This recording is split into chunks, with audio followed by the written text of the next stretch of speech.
കാട്ടിലൊറ്റയ്ക്ക് നിൽക്കുന്ന ബെൻ ചിന്തിക്കുന്നു. ഞാൻ വഴി തെറ്റിപ്പോയല്ലോ. വ്യൂൻ ഇതറിഞ്ഞാൽ എന്നെ കളിയാക്കും.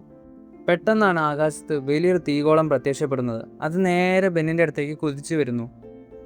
വൻ ശബ്ദത്തോടെ ഉൽക്ക പതിക്കുന്നു. ഒരു ഗ്രീൻ ലൈറ്റ് മൊത്തമാകെ പരക്കുന്നു. ആ ഒരു ഉൽക്കയുടെ ആഘാതത്തിൽ ബെന്നും തെറിച്ചു വീഴുന്നു. ഭാഗ്യം, എനിക്കൊന്നും പറ്റിയില്ല. എന്തായിരുന്നു ആ സാധനം?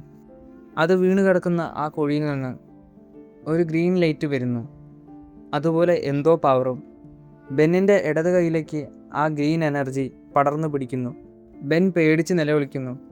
അവനത് കൈകൊണ്ട് തട്ടി മാറ്റാൻ നോക്കുന്നുണ്ടെങ്കിലും അത് ബെന്നിൻ്റെ ഇടത് കൈയിൽ അമർന്നു പിടിക്കുകയും അതൊരു ഒമിനിട്രിക്സായി മാറുകയാണ്.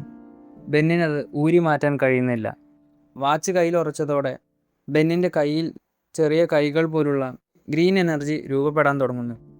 ബെൻ ഭയന്നലർന്നു. പെട്ടെന്നാണ് ആ കാട്ടിലേക്ക് വൻ ആർമി ടാങ്കുകളും ആയുധങ്ങളുമായി മിലിറ്ററി വന്നെത്തുന്നത്. Army commander ഉത്തരവിടുന്നു.